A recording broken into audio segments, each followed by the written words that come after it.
Alors aujourd'hui, on introduit le calcul à l'Eurocode 8, c'est-à-dire le calcul sismique suivant la nouvelle réglementation qui est sortie par décret en fin d'année dernière, le 24 octobre. Et on approfondit de façon continue également les possibilités de calcul des assemblages des structures bois. Ça permet de répondre aux exigences réglementaires qui exigent que les vérifications soient faites suivant cette nouvelle norme. Ça permet également de se mettre en sécurité vis-à-vis des assurances, vis-à-vis naturellement de son client. Alors pour les assemblages, ce sont plus, alors d'une part également la norme européenne sur le calcul assemblage est beaucoup plus pointue,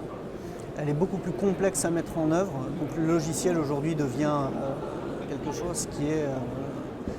absolument indispensable pour un bureau d'études en termes de traitement d'assemblage. Et on travaille également à rendre les assemblages que l'on peut dimensionner suivant cette norme les plus ouverts possibles. Là, on part d'une structure qui est relativement basique, sans l'être non plus tant que ça, puisqu'elle intègre la mixité de systèmes, des systèmes ossature bois, des systèmes également traditionnels, un calcul spectral qu'on va mettre en données par 3 pages en fait, qui sont à renseigner et qui rendent compte de la criticité de la zone, donc le lancement des calculs et une exploitation des résultats sous une forme animée graphique pour encore une fois montrer effectivement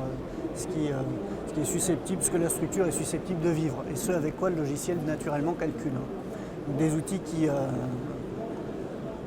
donne un accès très rapide et graphique et visuel à l'exploitation des résultats. On peut traiter les assemblages de type charbon traditionnel, on va dire, ou des assemblages plus complexes